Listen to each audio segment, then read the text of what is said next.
This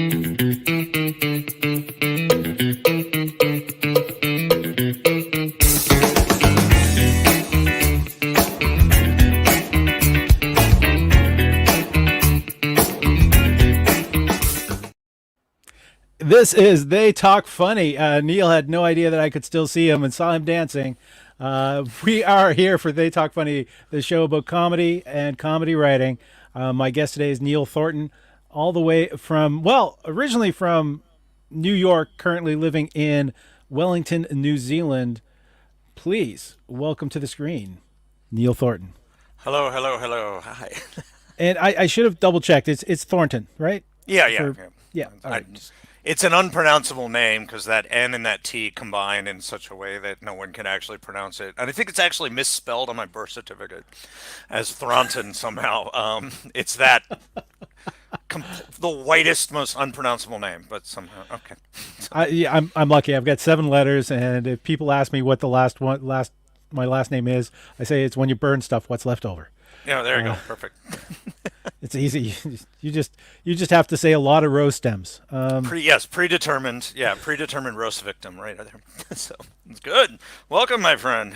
So Welcome. All right. Currently, you're in Wellington, New Zealand, so it is noon for you. It's currently 8 p.m. here in Canada, and you're on Wednesday. I'm on Tuesday, so This is where we have the obligatory. I'm talking to the future. So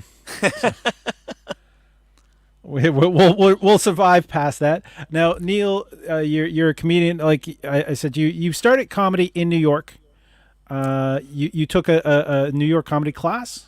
yeah, yeah. Like Jim So Madrino's or No, although I sat in a few of Madrino's graduations, he's damn good at what he does, and I have like 2 of his books. It was American Comedy Institute with Steve Rosenfeld. He's got that fantastic book called Mastering Stand Up. He's a really, really good teacher. So Penn Hotel, a little weird office suite in the, I think, New Yorker Hotel on Fifth, whatever. And I was 39 years old, dragging my feet for 39 years about starting stand up, and finally for my 39th birthday present decided to sign up for that 3-week class and got the little heroin of laughter and the addiction didn't let up after that. Yeah. Yeah, and you moved accidentally to New Zealand. Like you came Kinda, for like yeah, a yeah. 6-month sabbatical in what 2016, Yeah, something like that. 2017. So my husband and I, we got married in New York. He was a doctor. I'm a comic and teacher, and we decided for a little change of pace to see if living in New Zealand. We did New Zealand for a honeymoon and found it quite lovely and very cool adventure and healthy and a lot of open space and everything different from New York. So we decided to see what a little time in Wellington would be like, and both kind of fell in love with the country. Became very nice and easy to live here, and I surprisingly the stand-up scene was really great and welcoming, and a lot of opportunities to play here and a lot of opportunities to get on stage. And so yeah, that was 7 years ago. So it was 2014 we moved here. So What were the 2014? So that was even before. Okay, I thought it was kind of post Trump because like some of your no, no, material. yeah. The What was the scene like when you came in? Was it the fact that you could get the longer sets easier? Did you have that Yeah. fish out of So water thing that? and I mean, it was a mixed bag when I came here. First of all, like coming here as a New Yorker, even though I was, I mean, 4 or 5 years into stand up, you're still a glorified open micer. I was doing bar shows and touring gigs, and I had probably a solid 25 that I could go and do really well with when I moved here. And then, but yeah, there was a lot of novelty to being a New Yorker, so I was getting a lot of touring gigs, and I ended up getting a TV spot release couple of 6 or 7 months after moving here. The scene was I don't know, this great mix of really different from New York. U.S. Montreal scene is you get 5 minute at open mic after open mic after open mic, and then maybe 5 minutes at a bar show, and maybe after a while you get passed and still unpaid and doing Yeah. 2 a.m. spots. And in New Zealand, there's the weird mix of you get advanced and more time a lot sooner. Like you can get a comedy festival show an hour like 2 years into doing stand up. If you want, an opportunity to be in the fest or do a Fringe Festival show, but also the available stage time when I first got here was really minimal. It was really hard to get. Like you could, there was a what they call Raw Monday, and you can get on that every 3 months, and then there was the Medicine, and you could get on that every month. So getting your stage time was really tough, uh, and so between the ethos of the world changing, Mm. podcasts and people understanding how stand up worked and how you develop your craft, and me coming in and going, okay, I'm starting an open mic and we're going to do this and we're going to do that. I, I very minimal influence, by the way. The ethos has changed over the last couple of years, and now you're at a place here where there's tons and tons of open mics and bar shows and great. There's no comedy club in Wellington, but there's like three places where comedy happens all the time. So they Yeah. might as well be comedy clubs. But it's very Wild West, very especially down in Wellington is very Wild West, very do it yourself. If you want to get a show, you have to put on your own damn show. There's no up in Auckland, there's the Classic, which is this phenomenal comedy club. Beautiful. They have packed audiences every week, and the guy who runs the place is not just a great producer, but also a great human being. And pays everybody for their time and watches comics and has them grow and develop and has never heard of a bringer show and um you know so he's never and so he's also really um really really good at diversity, really good at making sure that uh, uh funny is funny to him, and so he The won't best so as a gay dude, he doesn't really mind putting three gay guys on a show if that's the funniest available comics that night, like that kind of thing, or women or trans folks or the people of the different the ethnicities. in producing shows, it's always for me. It's like a diversity of voices. If everybody has the same point of view, Yeah, it's not. There's nothing to the show. There's no soul to yeah. it. You want to have the different points of view. So that's fantastic. When can I move there? You've sold me on it. I It's good. I mean, it's got certainly like on a pure self-interest thing, there's Wellington down here and Auckland up here, and Auckland is where all the movies and the television shows are produced. And so career opportunities down in Wellington are a little bit limited. It's a little small town. So, I what just spent a week up in Auckland just smashing gigs as many as I could just to stay on the radar, you know. now Christchurch is around where the most of the seismic activity happens, Yeah, right? well, that's the most recent seismic activity. Seismic activity happens all over, but the most Okay. recent, like, biggest one that leveled a whole town was Christchurch right before I Okay. moved here. So, and I Christchurch noticed. again, it's like any small town comedy scene. They've got like all these kids. I call them kids, even if someone were in their 50s, who just want comedy to happen so badly that they, make. This kid Snap opened up a comedy club called Good Times Comedy Club there, like a bunch of folding chairs and a, an upstairs space somewhere. It's great. It sounds like Jurassic Park comedy. It's a Yeah, yeah, laughter will find a way. yeah. Uh, that's fantastic, and the fact that you came in there, you being a person with experience, you said that your influence was minimal, but at the same time, you were able to sort of direct people in different ways of how to improve the scene.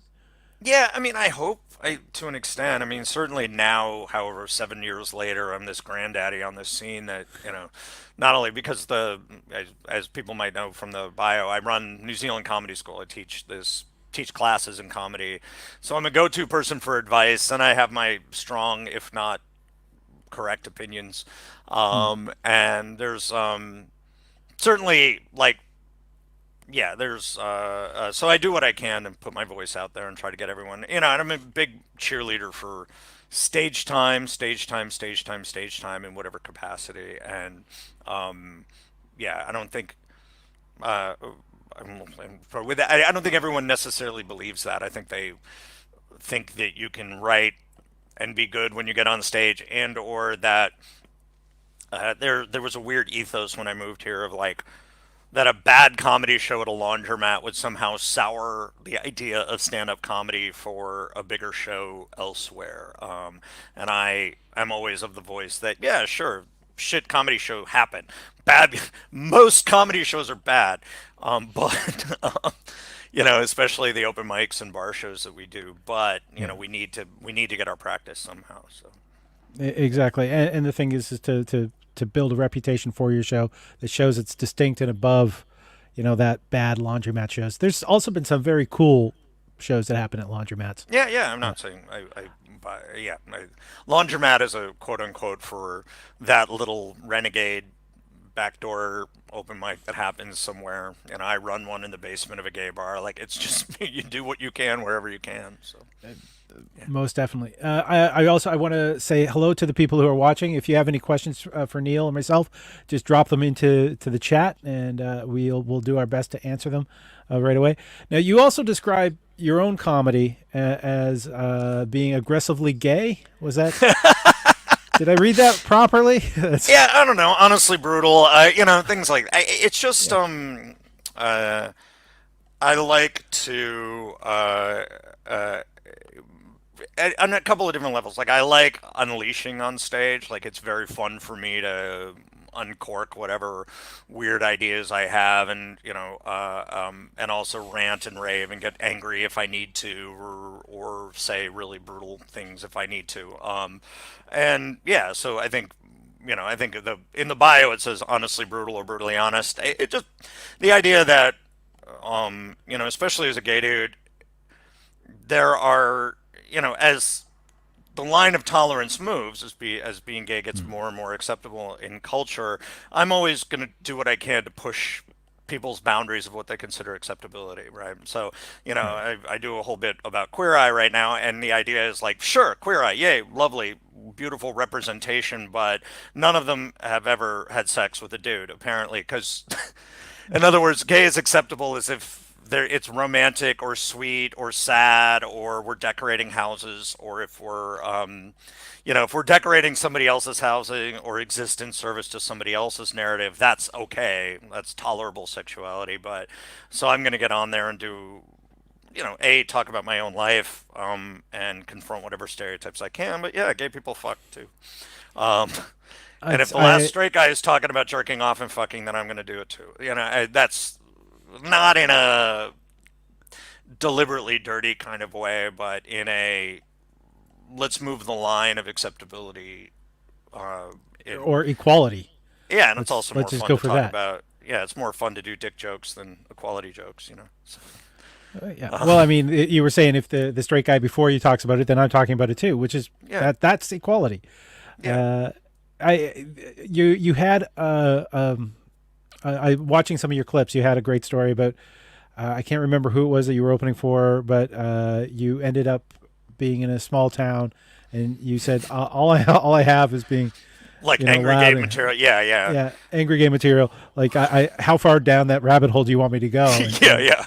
the response was Oh yeah, the response of "I will hold down the rabbit" is a true story, by the way. I don't know if I ascribed it to the right person, but yeah, the other comic going, "Oh, this will be fun," like and there is an element of that. Of I do try not to always be a comics comic, but often you do find like you're throwing things to the comedians in the back of the room and doing thing for the comics benefit and not necessarily the audience's benefit, but I try as much as possible to not do that, even though it's a fun thing to do yeah, occasionally. it's great when you can actually kind of do both at the same time. Oh yeah. You Yeah, I had that thing this week where I realized I was up at the Classic and there's a late show there, and you would think a late show would be the audience would be more ready for dirty or weird or darker material, and for some reason they've all brought dates, and the audience just gets really tight about stuff sometimes, and it's very odd of like what their expectation is, and so they can really tighten up at that 10 o'clock show in a funny way, especially with things that are a little darker, because they don't want to be the one who laughs at the really inappropriate joke next to their date because they're frankly trying to get laid. But right. if I could do what I could as an MC, and I hit that accidentally, and I think I'm trying to store it as an MC of like letting them in on the game, letting the audience in on, hey, this is our opportunity to let loose. This is our opportunity to go a little dark. This is our to, and so letting the audience in on the process a little bit, so they feel like insiders as opposed to the people getting on stage and being aggressive at them or trying to punish them in some way. And once they felt that they were in on the game, like they were one of the comics, then they all came on board and had a really good time. Um, I mean, I'm trying to think. I know some comics who've toured New Zealand. I'm trying to think of comedians from New Zealand. Like, unfortunately, the only name coming to mind is like Mike King, yeah, yeah, uh, so that's ages ago. yeah. Uh, what culture did you what kind of cultural roadblocks or things did you stumble into? Differences that you stumbled into when you moved there and you started performing? Like, I, what I had to learn was funny is funny, first of all. yeah, And I actually was more of a lesson than the other thing. So I did actually open for Mike King at one of his last gigs. People watching Mike King is Maori comedian, phenomenally funny, brutally filthy. I mean, just the stage is sticky when it was sticky when he was done. He was just great. And a massive crowd pleaser, but began to kind of hate his own material in a way. Began to lose the audience. He began to lose respect for the audience for laughing at that kind of stuff. I think I may be speaking out of turn here, but he began to kind of be disillusioned with his own stand-up in a way, and also got very incredibly active in the field of mental health and suicide prevention, and so is now putting all of his performing energies towards school assemblies and the like, and working in mental health for school-age kids and suicide prevention in New Zealand. So he's moved on to some really amazing stuff. that's But good to yeah, hear. so it was when I moved here, and I had to the cultural barrier. I'm so glad I ran into and overcame. It was I opened for I don't know Ursula Carlson, who's you've seen on Netflix, South African Kiwi. She performs in New Zealand, Australia, South Africa. She was in Montreal a Okay. couple of years ago. Phenomenal comedian. I mean, just a powerhouse. And I came here from New York, and it was an early gig of mine. And if I can describe the New York attitude, it's that. And you have it, open micers in Montreal, the performing almost kind of leaning against the back wall of the stage, and Shoegazing not comedy. engaged, not engaged at all. And so when I got here, I hadn't really quite connected the words I had, which were good, to the emotions of what it was I was saying. And I watched, Vaughn King, and I watched Mike King, and I watched Ursula, and I watched all these people just. There's a comic here in New Zealand, Brendan Lovegrove, and they're, I mean, heavy metal singer passion to what it is they're doing, and just leaning hard into everything. And so once I clicked over to like, oh, I have to wake the fuck up. Like I have to like if everyone else is going like at a 10, I need to go at a 10 as well. And that's why, the aggressively gay stuff comes out of like, oh shit. And people think emotions are funny. And so I brought back what I learned in New Zealand back to New York, and the audience was like, wow. Like and so the dynamic changed. So the lessons I learned here about committing, engaging, emoting, like being present, being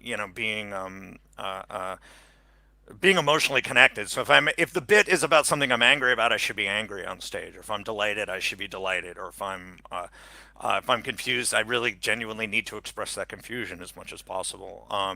I And it use the makes word emotive context. yeah, yeah. Like, Oh, great.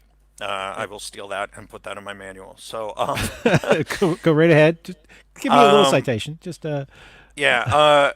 But yeah, I mean but being engaged and leaning in and being, and it led me to have 10 times more fun on stage, but also it improved my comedy by leaps and bounds. Because, I mean, people are responding to the cleverness of the words you're saying and the truth, and whatever, the controversy or the shock, but people are more than anything, that collective that's out there in the audience is responding. It's the shared emotion. it could be a topic that they're not really used to talking about, but the shared shame, the shared whatever is what we're all really sharing in that room together. That's yeah. The point of emotive context is the fact is people might not fully understand or empathize with the situation, but they can understand the emotions involved, Yeah. and We all that's where you make that connection with the audience. Yeah, we all feel socially anxious. We all feel frustrated by social anxiety. We all feel like fish out of water. We all feel like we don't fit in, or we're not living up to whatever cultural expectations are placed on us for whatever minority group we're a part of. Yeah, that's the fun of it. So there was that. I mean, certainly I have to come on stage and immediately address the accent. Um, like I can't not, this is a very jarring accent to a lot of people especially when I'm shouting into a microphone. So I have to get on stage and immediately go, I know, I'm sorry.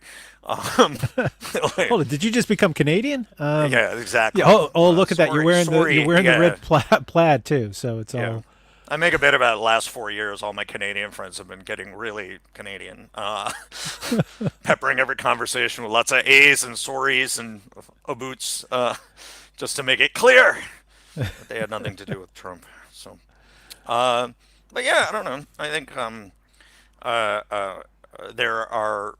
Let's see. Anything else on cultural? Yeah, I mean, there's certainly everyone here comes up against what they call the New Zealand tall poppy syndrome, which I'm sure exists in Canada as much as anywhere else. Of people who put their heads above, have a Get it tendency to get cut snipped off. down. You put It's your top, yeah, it's as the tall poppy syndrome is as prevalent in Canada as New Zealand, for the same reason. Like New Zealand is right beside Australia, which is sort of trying to being dominating culturally. Canada's beside this other country that's really good at shouting out that we're number one. yeah, exactly. And so because of that, there's sort of like this Canadian thing of Will Ferguson addresses it in his book Why I Hate Canadians. Addresses it as, and we don't feel comfortable with number one because we think number one is you can't be number one and be good at the same Yeah. time. So number two is actually being better. Being number two is better than being number one. And it's yeah. So I recommend the book Will Ferguson's Why I Hate Canadians. Yeah, The thing is too, though, no Canadian is truly successful until they're successful outside of Canada. We don't get recognized here in Canada until you've been on SNL or UCB or something. Yeah. Yeah, and I mean, if you look at the number of Canadians who've written for Saturday Night Live and like written for U.S. television, it like if you look at a per capita population wise, like we're double or triple the amount of paid comedy writers in the States. I mean, the head writer for Colbert is from Montreal. One of the executive producers of Rick and Morty is a guy I used to do open mics with. Oh yeah, Right? I'm always wondering with my, as a huge fan of all things SCTV and Kids in the Hall and Yeah. whatnot. What's the magic formula to Canadian comedy? How do I get that? But I think also the advantage of being Self-loathing. somewhere that's not. I was looking for a bottle of water here, but I don't have. Anyway, Okay. but yeah, I mean, one of the magic. There it is. The yeah, it's nice. What I take, I get frustrated being in Wellington sometimes about being a good comic without as much stage time or opportunity for advancement. But again, this is a beautiful sandbox in which to develop my craft. So as long as you're in a place where there is time to be had on stage and audiences who are willing to come see you and room to develop, great, I'll take it. So that when I go elsewhere, I can be as good as I possibly can be. So I think Canada has done that for some people. So Do you find being in Wellington means that you're having more of a life outside of comedy that you wouldn't have if you were in, say, New York or in another city where you would have to spend more time in the grind? I don't know. It's obsessive no matter where you are, isn't it, man? Yeah, Like once you're, it's I mean, like we just talk comedy 24 hours a day. And now, I mean, I teach for the comedy school, and right now I got Comedy Fest coming up, and I produce 9 gigs. And no, I, no. All right, all as a right. matter of So it's fact, not there. no. 'Cause No, in New York, I had friends outside of the comedy scene. That was nice. Here I've got, It was nice. I wish I were. Now, don't make me think about it because I'm getting depressed now. But Sorry. no, it's all right. But I mean, when you're in it, you're in it, and especially right now with comedy festival coming up, and it's all I fucking think about. I mean, I have nice, beautiful dogs that I take a walk, Mm. that I take for long walks every day, and I've got a great husband, and I do have a good social life. But I used to have another job, and right now I don't. Outside, I had another job teaching outside of comedy, and right now my job is doing stand up and teaching for the school. So yeah. The to sort of like as we are progressing our way through the interview, what is your writing discipline like? I mean, you obviously are spending a lot of time. Sorry, the discipline was the Ideal trigger and word. real. Let's talk ideal, shall we? Yes. And then real. Okay, real is the only way I'm ever. My training is I initially had an MFA in fiction. I was a creative writing graduate, a creative writing grad in undergrad. So I was, a fiction and nonfiction writer all throughout school and graduate school, and also taught writing for however many years at the university level, like English composition, creative writing, and the like. But as soon as the deadlines of graduate school workshops ended, that's where my writing career ended. Like I had a few things published, but I never, without a deadline, when I could never develop a practice at all. And it wasn't If until stand up came around where you have the horrible humiliation of an open mic coming up, or a 10-minute show, or in this case a comedy festival show coming up. I keep pointing to the right because that's where the white, I'll show you the whiteboard later, where the whiteboard of all the festival ideas is on. It's a uh, yeah, behind my so my monitor, I've got a bunch of 3x5 cards up. So yeah, welcome to it. But yeah, so without a deadline, my discipline just went. And I love teaching, and I love the jobs I've done, but my writing discipline. So coming back to stand up required me to build discipline is primarily because of stage time. Right. So if I sign up for 97 open mics, the act develops whether I sit down every day and write and work. So that's great. So that's if you want writing advice, number one to people who are watching is sign up for an open mic long before you're ready. Sign up for gigs long before you're ready, because that terror of I'm going to be facing 50, 100 people in a minute is a great motivator for me in particular. And so that's number one. Other than that, like ideal is letting the process, realizing that as much as I've written some really amazing jokes in the past and really incredible bits that I'm very, very proud of, they never came from me sitting down and saying, let me write a joke or let me write a bit. That's never, ever, ever happened that way. So, I do a lot of playing both ends against the middle. There we go. No, no, no. Which is one, signing up for stage time over here, where I've got to be on stage in a little while.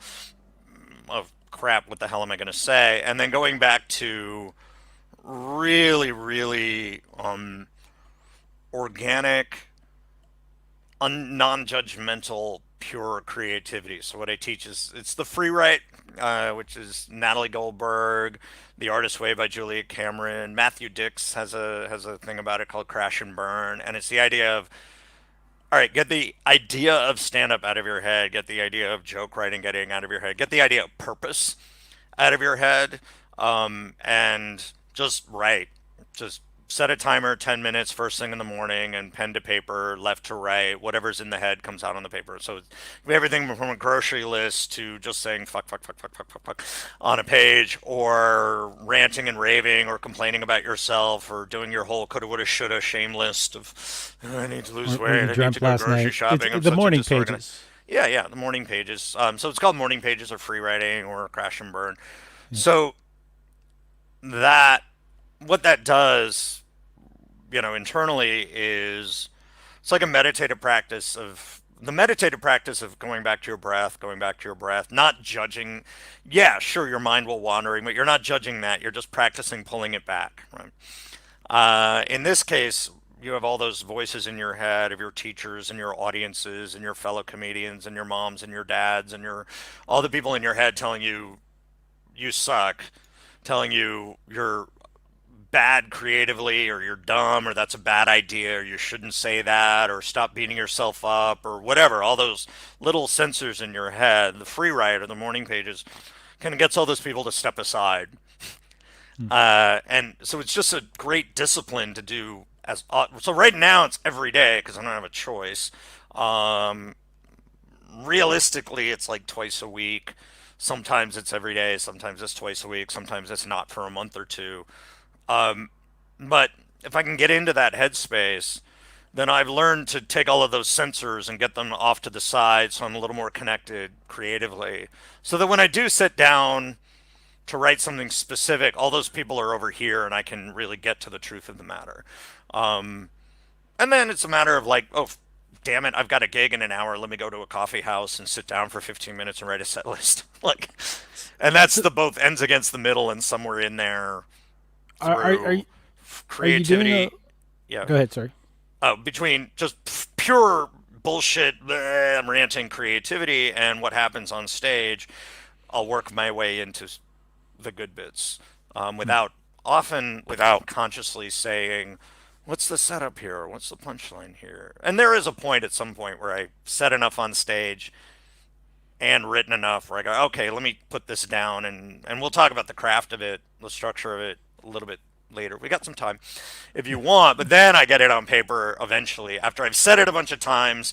I go, all right, where the fuck? Okay, that's the setup. Oh, wait, I can't say that in the setup because that gives away the punchline. Oh, that's the punchline. Why do I have these 7 words after this word? The word is rutabaga. I got to stop the joke on rutabaga.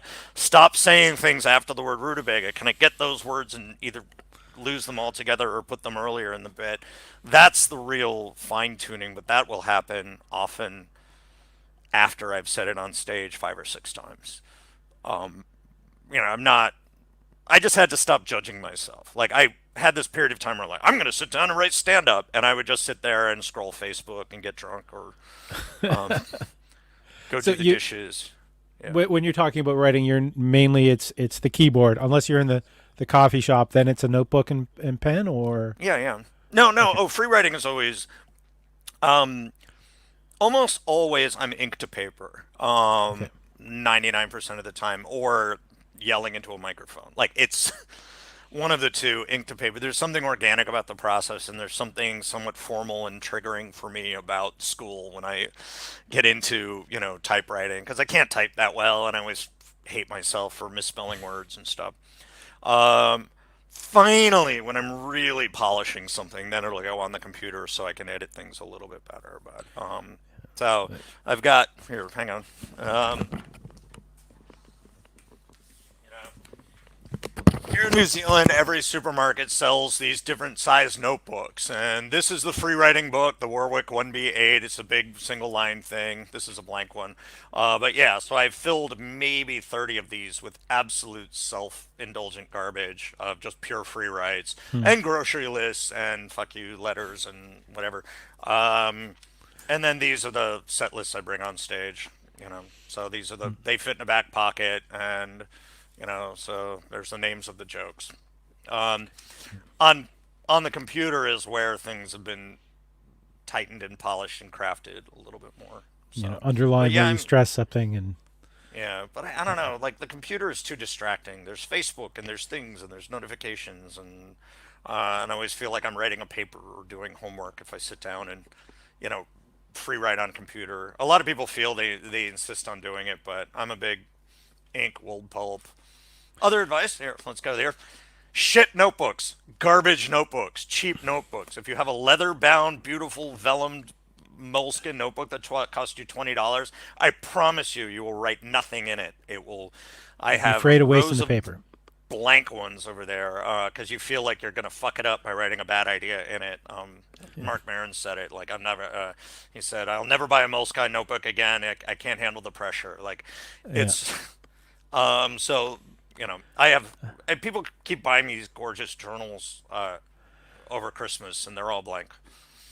Yeah, I have an ex who's sure that I have like a notebook fetish, just because I have these nice ones that are handy that I don't put enough into, and then I've Yeah, got well, you feel like you're going to fuck them stacks. up. You feel like you're going to damage them somehow by putting a bad joke in them, all right?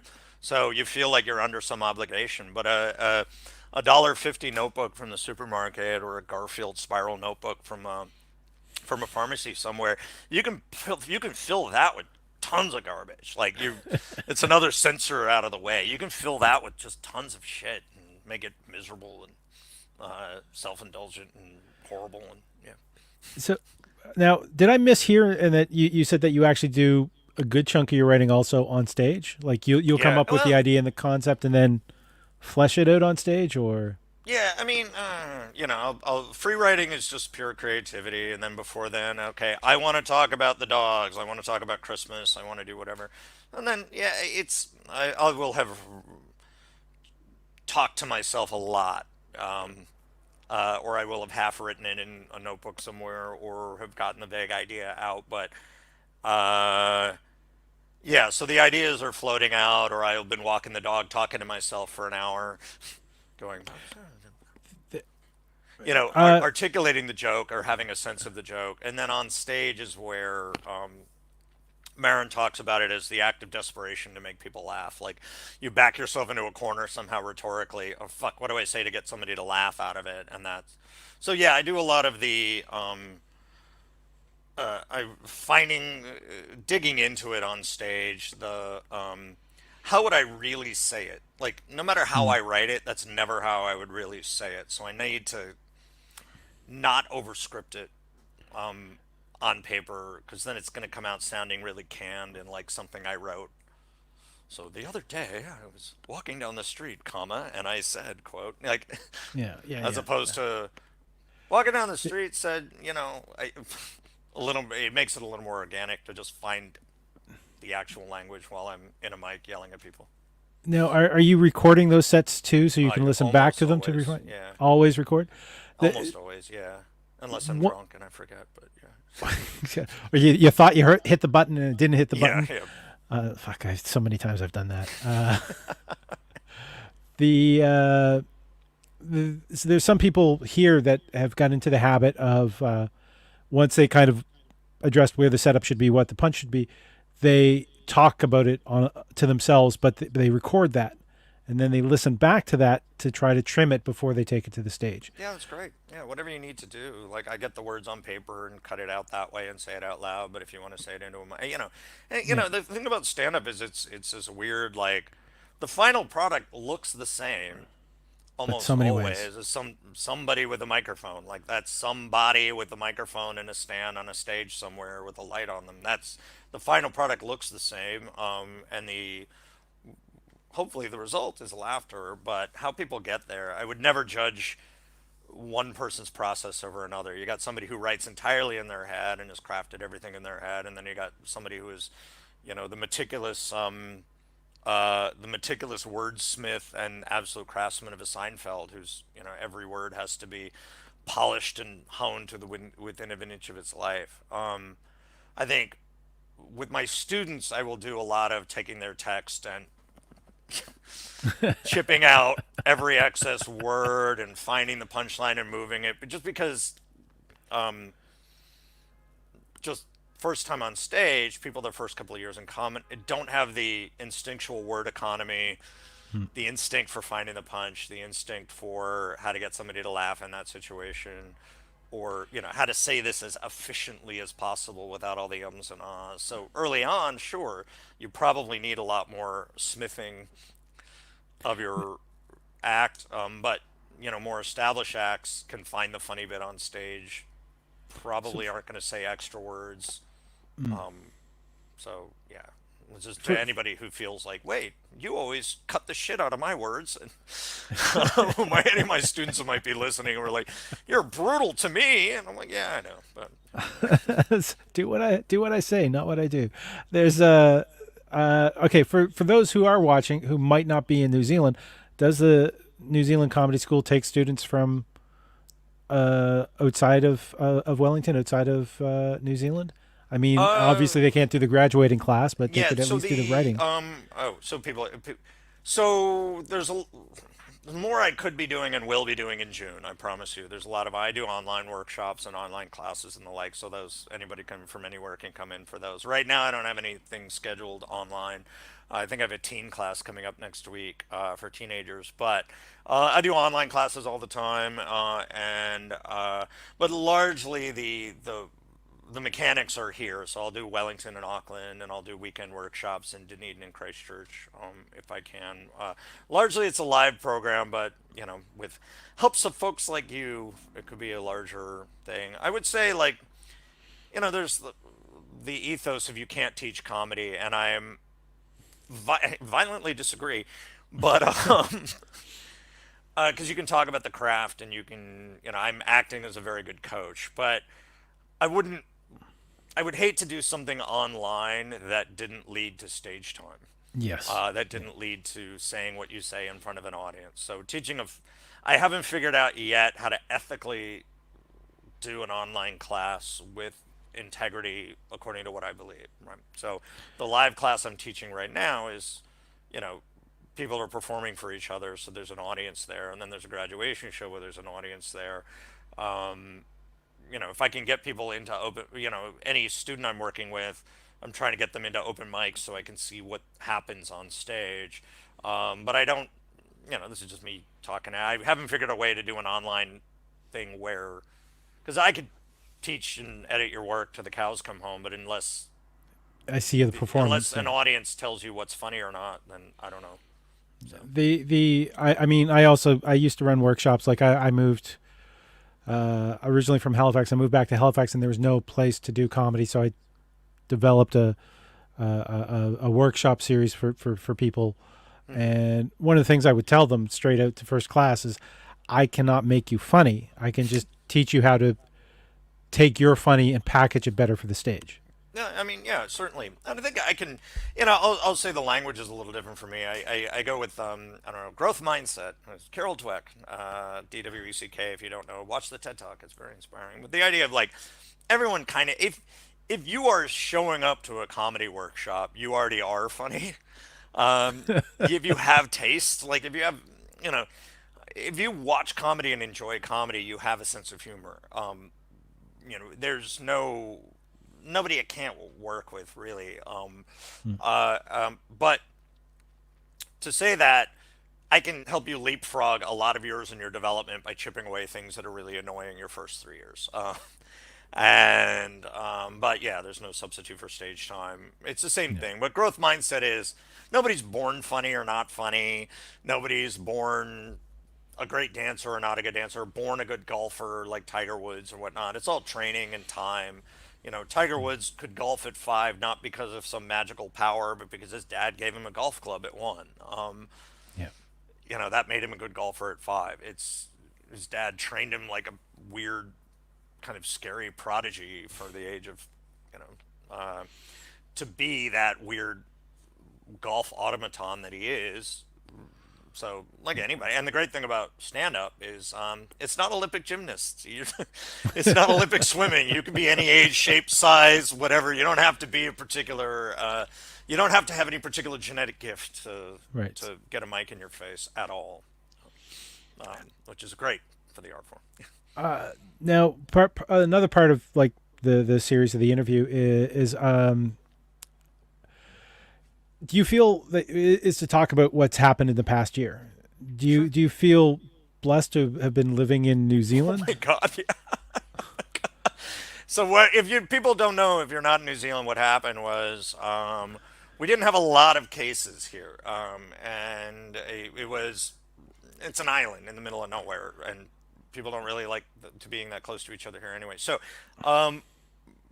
we didn't have a lot of cases. It was starting to spread, and then Jacinda Ardern, our prime minister, and everybody just we went on a really severe lockdown, like draconian, like only supermarkets were open, no liquor stores, no restaurants, no convenience stores, bare necessities only. Can't be within 5 meters of anybody else. We didn't think about masks at that point, just because no one was close enough to each other. and a really severe lockdown for about 10 weeks, and then travel restrictions where almost no one can get into the country, and if they can, they have to stay in a hotel and quarantine for 2 weeks. And so within, I forget, 12 weeks, 15 weeks, there were none COVID cases in New Zealand. And so ever since, I think starting in about May or June, we've been able to do stand up. We've been able to gather with occasional outbreaks that require us to go down to like half seating or socially distanced seating. Um, and but for the most part, like we can pack them in right now because there are no community cases, which Did has you? been a massive blessing. Yes, yes. So Considering that I think we were open for about 3 weeks in late August, early September, and then cases rose again, and they closed everything down here in Montreal. Like I have not had a professional haircut for over a year. I've shaved my head, like, well, not quite shaved. I took it down to like an inch at one point, but that was it's actually, if you watch the old episodes of They Talk Funny, you get to see how my hair grew, and then coming out and yeah, then it not, yeah. grew out. My husband gave me a mohawk during that time. It was very. And yeah, it was a great time to experiment. Now, did you have, what was there, a curfew at any point or during the There were no lockdowns? social gatherings, so I think there was. I forget what the actual thing, but yeah, you couldn't gather. So any gatherings, like if the cops would come and see people having like a little party or something, they'd shut it down. And there were enough people. There were a few people who were violating certain protocols, but not enough to make it dangerous, which was nice. So the majority of Kiwis were like, "Yeah, all right, fine." There was a couple of people who were burning down 5G towers because they thought it caused COVID. I mean, that's I Yeah, shit you not. we There had were, some of those idiots here too. It's and so that was, but not enough of them to make it, to. It was enough people bought it and listened to what wisdom that things well, locked down. I don't remember whether it was a curfew or not. So the prime minister is also a scientist, right? So it's like they understand the process that is science. yeah, she. I don't know if she's a science. I forget what her Isn't actual she a doctorate in educational something? background. Oh, it's something, but she's smart and listens to the scientists, and Yeah. she actually listens and pays attention and is generous and kind of strict and fun in her own wonderful way. I do love her a lot. But yeah, so and I like that idea of like a really severe sacrifice for incredible freedoms here over the last couple of months, over the last I, year now. I'm sort of in awe of one of the things that you told me is they shut down the liquor stores. From like what I know about the New Zealand culture, and some of that even comes from you, is the Yeah. fact that drinking is a big part of the culture. Yeah, I mean, yeah, it's an Irish, Scottish, English culture. There's a lot of recycling day is pretty amazing around here. The glass recycling day, you can see the level of what's been going on here. But I don't know. I think there's beer and wine at the supermarket in case you needed that, Okay, and I think people did a run on the liquor stores, and I think you could get it delivered or something. But it was just an example of how severe. Yeah, all takeout was no takeout, no restaurants, no nothing for a while. And as a result, a lot of people, I mean, certainly restaurants closed and there was an economic impact here, but people shut down for a short amount of time and now less they're people able died. to Yeah, exist for a longer amount of time. So, and I I feel, yeah. yeah, I'm just amazed. See, I'm Canadian history again. Halifax. Not even a lot of Canadians know about this, but it's like Halifax has had, like, I consider it a major city because it had three different tragedies. One of those tragedies was Victory in Europe Day. The mayor declared a holiday, and all the stores should be closed, including the liquor stores. So for Victory in Europe Day, we had a riot, and they broke into the local brewery. Sounds, yeah, sounds about right. Yeah. That's my people. So the idea that there was, like, a month or a couple weeks without liquor stores being open, my heart went out to the people of New Zealand. But it's Yeah, I mean, they certainly still had the wine and the beer. So I was in New Orleans for what, 14 years, and we knew the order of attack if a disaster's coming. Just intuitively in New Orleans was booze, snack food, then water and canned food. Like it was just that order. So as soon as like we thought lockdown was coming, I knew immediately. All right, gin, whiskey. vodka. All right, we got that. So I went right to the liquor store before that, and then like I You're a knew man after my the own heart. supermarket. You reached for the gin first. Thank you. Yeah, important an important part of a good martini. Well done. Well, Uh, these guys don't sponsor me, but can you believe that that's a gin?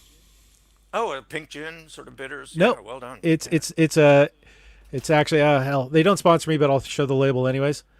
It's breakfast gin because it's Right made on. with Earl Grey tea. Oh, fantastic. I love it. Okay, cool. I'll have to check that out. But yeah, man, yeah, so that was my own reaction was I knew what my day would be like. And again, I kind of took a break on writing and did a lot of Lego and a lot of cleaning and Marie Kondoed the house, but and also taught a fuck ton yeah. And Alex is saying New Zealand did it right, but our liquor and weed stores were considered essential. So because yeah, weed's legal here, Should so have been here. they gotta stay. Yeah, we almost passed it. It was like 0.7%. It was a referendum that everyone's got hack jokes about, but Yeah. euthanasia passed and weed did not, which was frustrating here. I'm not a pot smoker, but Well, those who live in chronic pain got up in time to go vote, and those yeah. pot smokers. Sorry, is that like how many different jokes have you heard of that Oh version? yeah, well, I mean, it's all mine is. I make jokes about how it's been nice in the last 4 years to live someplace so boring as New Zealand, and then people go, oh, I'm like, oh, come on. The last referendum, euthanasia, yes, pot, no, which means a significant number of Kiwis would rather die than have a good time. Uh, and so I get to shit on Kiwis just a little bit. My 7 years It's of like, you have that fish out of the water charm. Anytime that you go to some place, like if you have made the effort to move to a place, then you get a little bit of a bridge out of a little grace period of being the fish out of water. So you get yeah. to make those observations they can't make about themselves. In general, well, also any complaint I have about New Zealand is largely a complaint about me. Like everyone here is very, very friendly and very, very nice, and it's too much for this New Yorker. Like in New York or any big city, everyone looks past your head. They don't make actual eye contact, and they want you in and out of the store. And here in New Zealand, it's like really aggressive friendliness, and so I make jokes about it, and I crack, I crack, but largely I'm the target. Like Yeah. good on you for being so nice and engaging, but it really upsetting to me.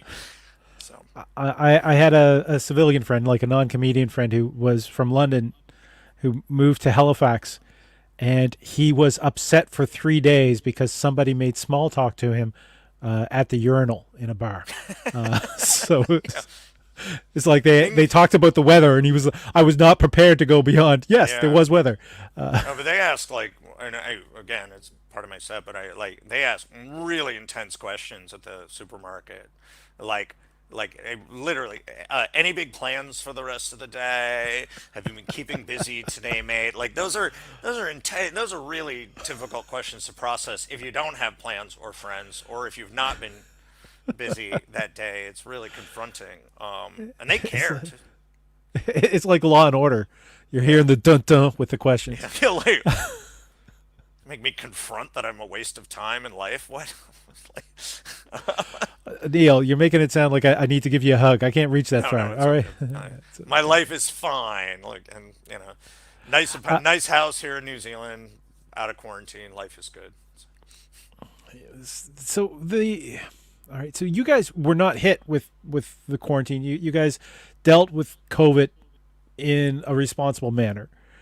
Yeah, I mean, we Uh, did have a pretty significant quarantine, and we're always ready in a moment's notice to go back. Like Auckland yeah. has been at what they call there's four levels. Level one is where we're at now, which is wear a mask on the bus, be cool, log into wherever you go using the app.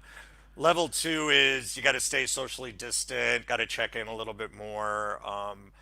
But mask on the bus. Right, Auckland's been up to level three a few times, which is wear a mask, stay at home, shut down some of the Some businesses. businesses. But we were at level four, which is you're not doing anything for X number of weeks. So Yeah. pretty, yeah. But we've dealt with it, but not like you all have. That kind of weird halfway should I go out? Do I not go out? Now, have you been aware of like the proliferation of online shows? Like you mentioned that you haven't done any Yeah. really. Do you think that this is something that's going to stick around past Well, I mean, or I do like, I love the.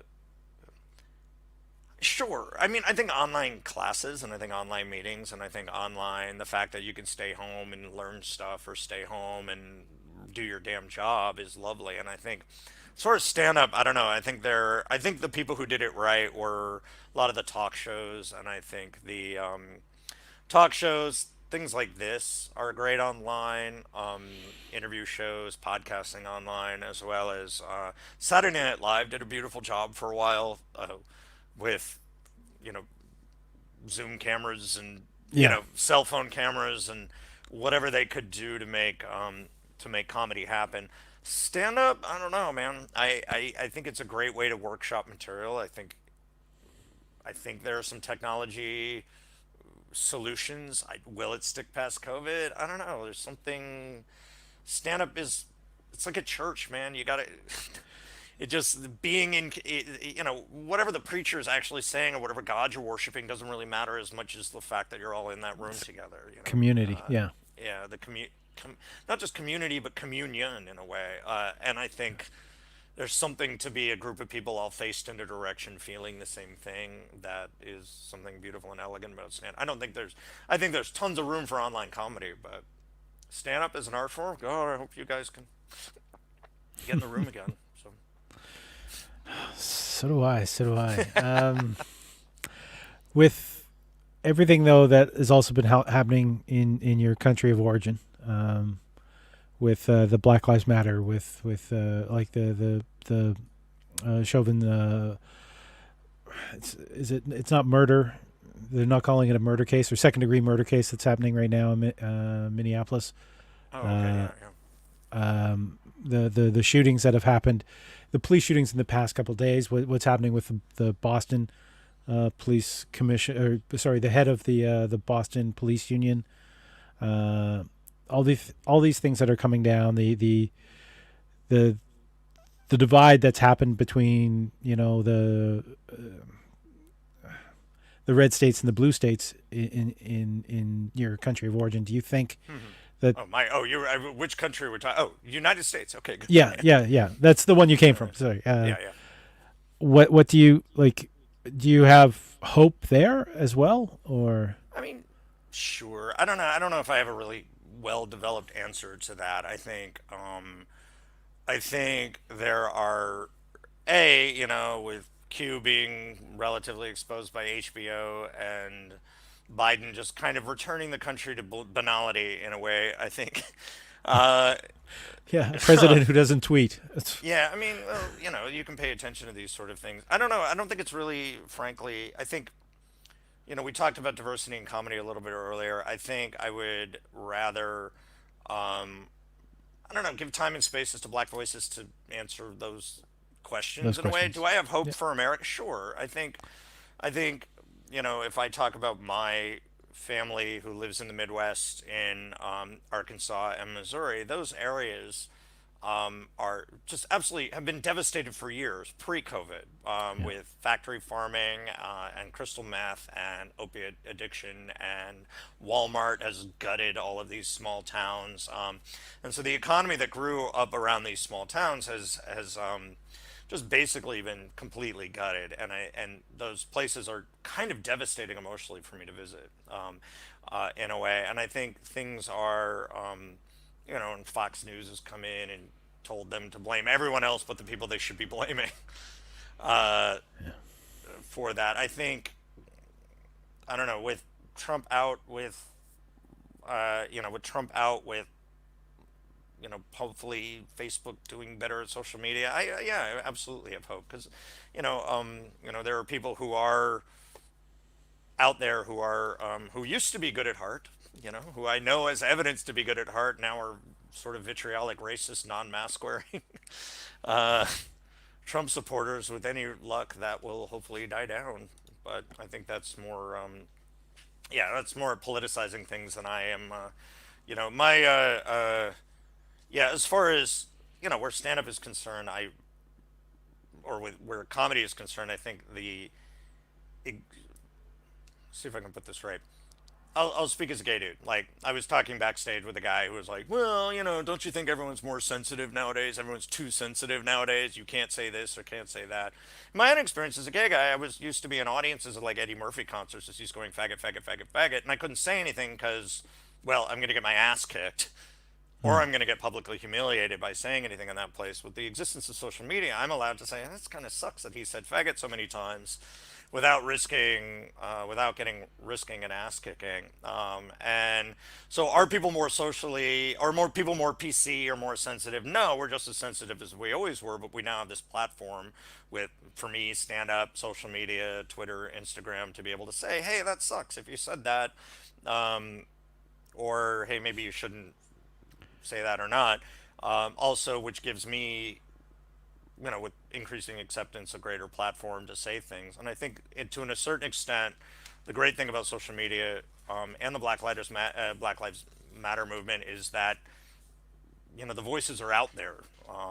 I've learned so much just listening to by listening to and paying attention to people of color and what they've had to say. And I was wrong about a lot, and or had some really defensive, shitty points of view about my own privilege, Hmm.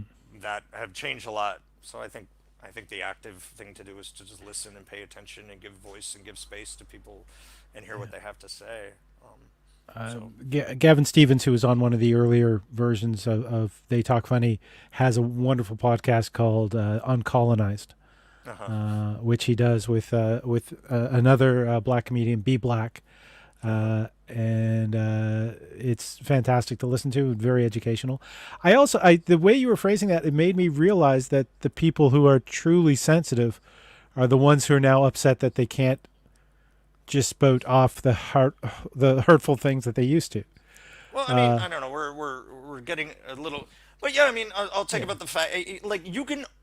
I'll say it. You can always get a laugh with the F word, right? You can always get a laugh, like, out of 80% of an audience, just by saying that word. It's a funny word, right? And also, you can get a laugh out of.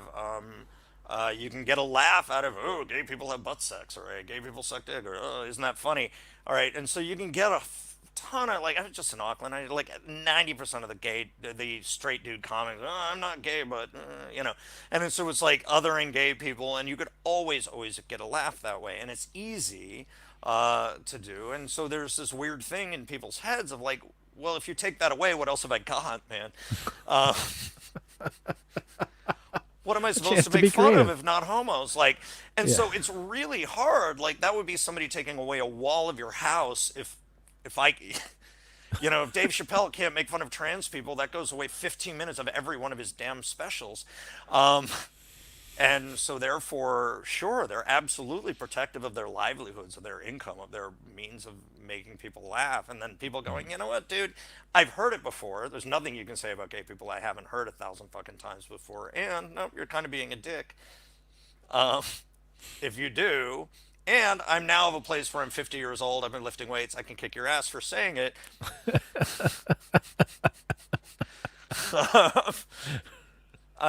So yeah, I mean, but people get really defensive about what are really easy laughs. Yeah. It's really Yeah. easy. It's so easy to shit on gay people and get a laugh out of an audience, but it's at the expense of a Alienating. couple of people in the audience, and it's at the expense of, well, I think there's one guy I just saw in Auckland I will never book again. Just because he didn't get it. Like, so Yeah. much of his material was so related on, like, gay people have butt sex. I'm like, dude, fine. Like, uh, you can go get your laughs, but I'm not putting you in a show. And so it's also at the expense of your own career, Yeah. ultimately. Sure, Bill Burr can get away with it. Sure, Dave Chappelle can get away with it. Sure, if you're a comedy fan from anybody from 1965 to 1992, you're going to hear the word faggot at about like 80% of their those comedy albums. Fine, everyone did it in the past. It's not so cool anymore, and yeah. So and also it's going to be at the expense of your future bookings if you do. So Yeah. I got Yep. some shit to say on that if you haven't. Boom. Well, we've been at this for a little bit over an hour already. Cool. Do you want to say those things right now, or or should Oh, I think should I we be just did calling the say show? those things. Oh, okay. All right. All right. I think I said them all. I basically, yeah. I mean, it's basically, yeah. I mean, everyone knows the point of view there. Again, you get, young comedians. I mean, if I could say anything to anybody, comedians watching now, it's you're not going to say anything edgy and controversial about women or minorities or people with disabilities or gay people or trans people that anyone hasn't said before. I think Marin pointed to like the new frontier is in. The new frontier is being more revealing and vulnerable about yourself. If you can get on stage and talk about that in a real, true, and interesting and honest way, that's the only way you're going to be a unique and original comic anymore. Is to tell us what it's like, and with as revealing as you can, intensely to be what it's like to be you. Uh, that's the that's what we have left in this world. That's the only way to be an original. Don't try to imitate what Chappelle did. Don't try to imitate what Bill Burr did. Don't try to imitate what Margaret Cho did. Do Speak your you? truth. Yeah, Yeah. that makes sense. And soapbox. And soapbox. Neil, you know what? It's been a pleasure to meet you. It's been a pleasure Oh, to chat with absolutely. you. Your website is just down below, so anyone Yeah, wants to know more about Neil, it's right there. yeah. The New Zealand Comedy School is It's that's vastly out of date. So the New Zealand Comedy School is up to date. NeilThornton.com is vastly out of date. But yeah, at Neil DeBear on Insta, and then Neil DeBear Thornton on Facebook is somewhere in there. But yeah, same tag on Facebook and Insta and everywhere. But yeah, not try to be on stage more than I'm on social media. But if you go to my Instagram, you get to see lovely pictures of my dog. So all my two right. puppies. So And for anyone who wants to watch more of these shows, please hit like, hit subscribe. There's a new one every Wednesday at 8 p.m. And if you see the link tree running at the bottom, it's your chance to actually support the show. You can also check out my Instagram, where you'll see short clips from these shows. Lynn, Alex was out there listening. Alex Chambers is hey, there. Alex Hi, Chambers, how you guys. doing, man? Good to see you. So Mate of mine from. all right. Well, thank you, Alex, for tuning in. But we're finishing up right now. I want to again thank you very much, Neil, for being part of this That and was great fun. adding Always your happy voice. happy to rant about comedy for as long as I need to. So, all right, folks, see you online. We'll take care and we'll catch you